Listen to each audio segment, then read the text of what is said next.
Hello friends, आपके अपने YouTube channel Amisha Kaushik पर आप सभी का फिर से स्वागत है एक नई वीडियो में। और जो हमारी आज की वीडियो है वो है North East Frontier Railway recruitment cell, station colony, Pan Bazar, Guwahati, Assam. आपकी जो वैकेंसी है वो गुवाहाटी असम की है। अप्रेंटिस के लिए आपकी वैकेंसी निकली है।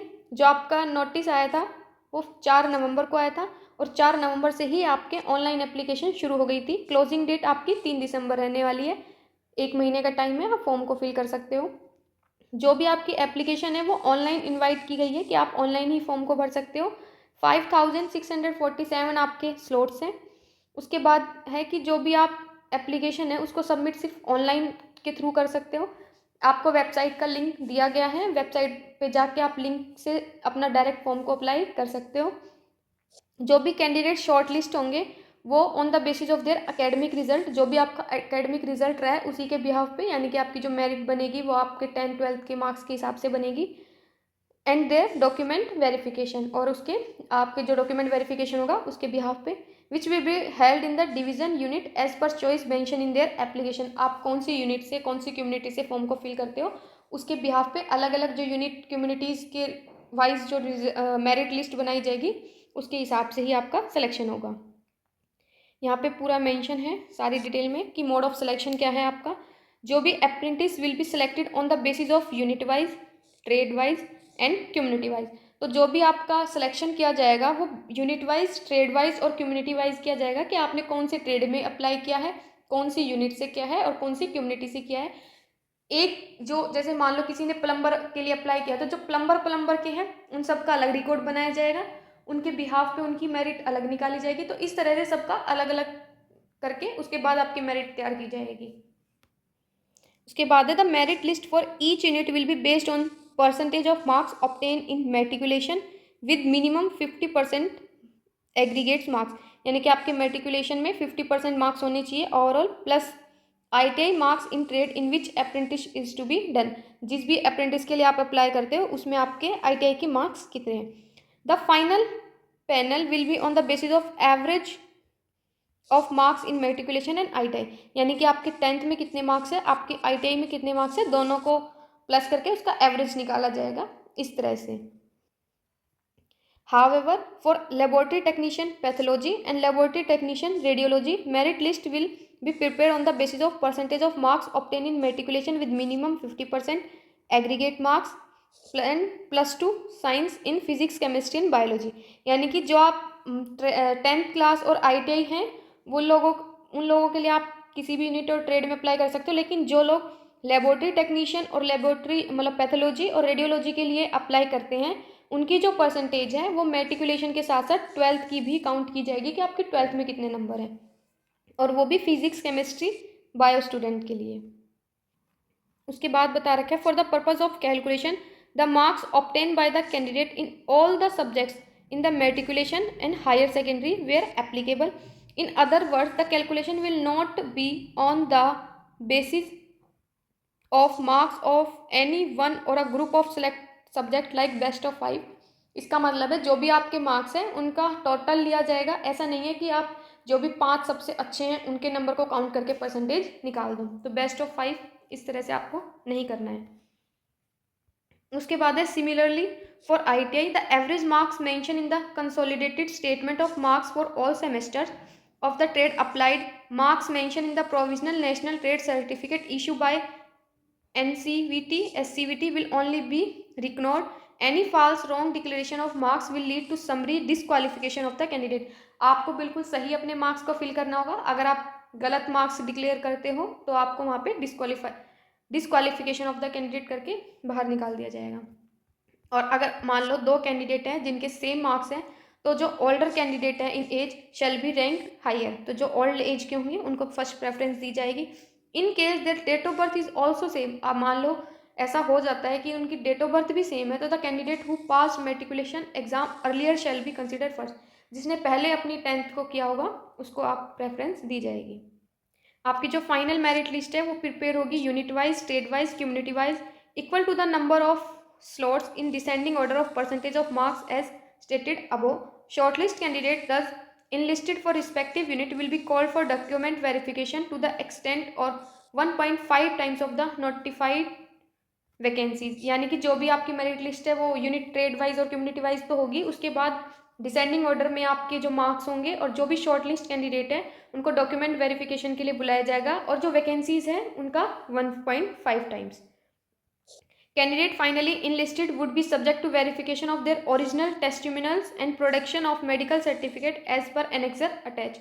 जो आपका annexer attach है मेडिकल फिटनेस का, उसके हिसाब से इस पॉइंट में बता रखा है कि जब भी आप अपना ऑनलाइन सबमिट करोगे तो आपको एक रजिस्ट्रेशन नंबर मिलेगा, आप उसको बहुत संभाल के रखें क्योंकि वो जो फर्दर आगे स्टेजेस होगी उनके अंदर काम आने वाला है। दूसरा, आपने जो भी ईमेल आईडी या मोबाइल नंबर दिया है आप उनको चेंज ना करें जब तक कि आपका सिलेक्शन प्रोसेस कंप्लीट नहीं हो जाता। इतने यहाँ पे बता रखा है कि लास्ट टाइम पे बहुत सारे लोग जब एक साथ फॉर्म भरते हैं तो साइट क्रैश हो जाती है कई बार, तो इस तरह से जो लास्ट मिनट रश है, नेटवर्क रिलेटेड इशू, ये ना हो, इसलिए आप अपना टाइम से फॉर्म को फिल कर लीजिए। किसी भी रीज़न से कोई भी स्टूडेंट है जो लास्ट टाइम पे अपना फॉर्म सबमिट नहीं कर पाता है तो उसका फॉर्म किसी भी कंडीशन में एक्सेप्ट नहीं होगा, मतलब माना नहीं जाएगा। ये आपके डिविजन्स बता रखी है, units, division, workshop, number of slot और आपका एड्रेस है। तो कथिकर तिंधियारा वर्कशॉप 812 स्लॉट है और ये आपका एड्रेस है। अलीपुर दूर APDJ 413, ये आपका एड्रेस है। भाई नाम को अगर थोड़ा सा प्रोनाउंसिएशन में थोड़ी गलती हो जाए तो क्षमा कर देना मुझे। रंगिया 435 आपका एड्रेस। लुमडिंग 950 ये आपका एड्रेस है। तिनसुकिया 580 स्लॉट है, ये एड्रेस है। मेनली ये आपका बिहार का है, ये वेस्ट बंगाल, असम। उसके बाद न्यू बोंगीगांव वर्कशॉप, इंजीनियरिंग वर्कशॉप 982 आपका एड्रेस, असम। दिब्रुगढ़ वर्कशॉप 814 ये आपका एड्रेस है। NFR हेडक्वार्टर 661 ये आपकी एड्रेस है। टोटल 5647 आपके स्लॉट्स हैं। Candidate are allowed to submit only 1 application each, आप एक ही जगह से एक ही फॉर्म को फिल करेंगे। मिनिमम क्वालिफिकेशन जो है आपकी